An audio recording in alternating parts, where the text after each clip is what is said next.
Hello everybody, today we are exploring and getting to know the Hierophant. He is the spiritual teacher, he is tradition, he is religion and spiritual community. While the emperor leads society, the Hierophant leads the spiritual community, he leads souls. He also represents institutions. Yes, religion, but also education, government, even military, anywhere where there is structure and hierarchy. But also the people within those systems, which are the guru, the mentor, the priest, the guide, the therapist, the healer, the tarot reader, yoga teacher, a meditation teacher, or any kind of teacher. So he is structure, hierarchy, and also conventional values. He can represent the system itself, the rules and how things work inside, for example, a university, inside politics, inside any structure defined by clear rules. But his rules are different from those of the emperor.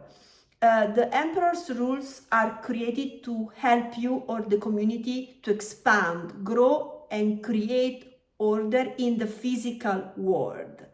And in most cases, the emperor's rules are created by him.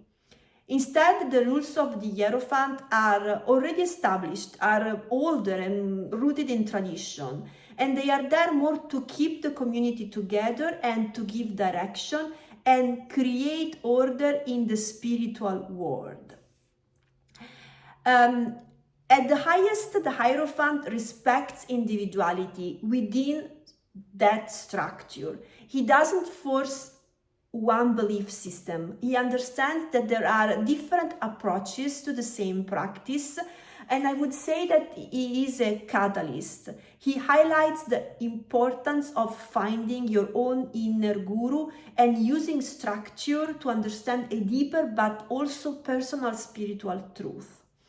He is a guide to the divine outside us, but also the divine within us. Through rituals, practices, teachings, he helps you connect to your higher self, to find the teacher within you, to raise your consciousness, to become a better human being in this world. The Hierophant also creates spiritual community because doing the soul journey alone can be lonely, can be confusing, can be hard. And sometimes we feel lost and we do need a teacher. So when this card appears, it can be an invitation to seek guidance, find your teacher, be part of a group, finding your people, your tribe, or becoming the one who teaches. So sometimes you are the one who learns, sometimes you are the one who teaches, and sometimes you can be both at the same time. During when I teach yoga, I always tell my students, okay, I am teaching you, but you guys are also teaching me because of you, I keep learning, you challenge me. And that's the beauty of, for me, of teaching yoga. Because I think personally that there is a little bit of the Hierophant within each one of us, and every person we meet becomes a teacher in some way, even if they don't know. This card can also be about spiritual realization, understanding your soul better, finding meaning, becoming more selfless, or bringing more purpose into your life. And yes, it is tradition, doing certain thing because it's tradition. For example, cooking a certain dish during a holiday because it has always been done that way. And some tradition, they really ground us, they give us a sense of belonging. But in other cases, there are traditions that we outgrow, and the healthy Hierophant energy understands that. In love readings, this card can point to a deep commitment like marriage or soul contracts. But also the deeper questions, are we aligned in what we believe? And are we able to move through our differences? So this card is the counterpart of the High Priestess. She communicates through intuition, feelings, inner knowing. The Hierophant instead organizes, creates structure, and verbalizes. The High Priestess gives you your truth and insight about yourself and your purpose. Instead, the Hierophant can build the system, the method, the teaching that helps you follow that purpose. And then we go to the shadow, and this is where things shift, because a lot of people, when they see the Hierophant, this is often the first thing that comes to mind. So the rigidity of this energy. The Hierophant can become rigid, dogmatic, ego-driven, forgetting that his true purpose is to guide, not to force or scare or manipulate, but honoring individuality without forcing any belief.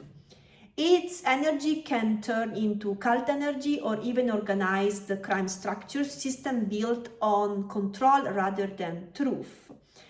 In the shadow, he asks you to conform, to be something you're not, just to belong. Also, the Hierophant resists the new.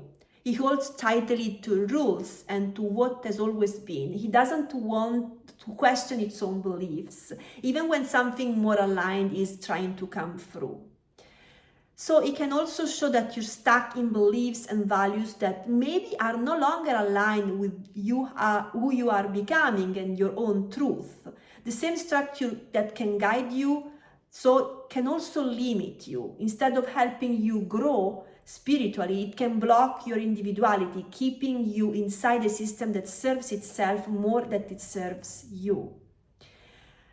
And this is more or less what I have to say about this energy. There is so much more. There is so much more. Each card holds so much wisdom, and this is just a little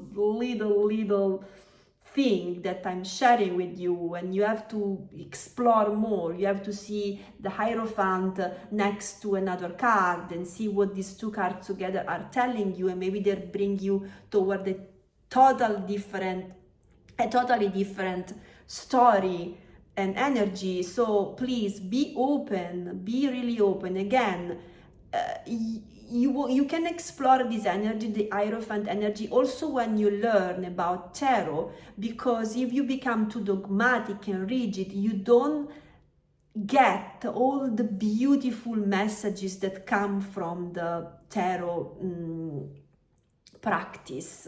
So stay open, don't stay rigid. Again, don't go in the shadow of the Hierophant. I have a story that explains the Hierophant perfectly, and I decide at the end of each video, if I have a story, I'm gonna share that. And this is very juicy. I went on a date with a guy who was Christian. I'm not Christian, but I'm very spiritual. So the date was okay. We talked for 3 hours, mostly about spirituality. And on paper, it was okay. He was a gentleman. He took me to one of the best restaurants in town. I usually don't do dinner the first time, but I did it because he lived far. He lived in Laguna Beach, and he insisted, and so I did it. And everything looked okay, but still, I didn't know if I want to see him again, because my High Priestess energy that night was already giving me a hint that something was off.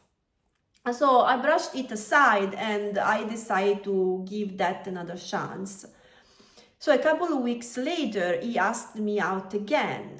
Before the date, he told me it wasn't to hook up because he doesn't have sex before marriage. And I said, okay, I mean, that's not my energy, but okay. But instinctively, I asked, do you want your partner to be Christian as well?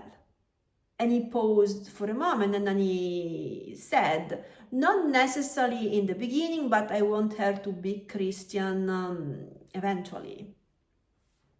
And right there, that was the Hierophant in the shadow.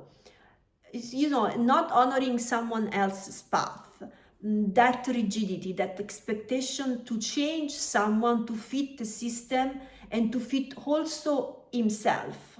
So when you date or when you accept a job or you enter into a partnership, ask all the questions to understand if your beliefs are compatible, and if not, if they can coexist peacefully, especially when you feel that nudge of the high priestess. Like, don't ignore it, because this energy can be sneaky. And when it comes from rigidity and old beliefs, it's not a welcoming energy in any relationship or any partnership. So I have used some questions for you to reflect on this energy. And the first one: what belief are you questioning right now? Have you ever outgrown a belief system or way of living? What does your spiritual community look like right now? Do you feel aligned with the people you're surrounded by? What's something you believe today that you didn't believe a few years ago? So you can leave your answers in the comments.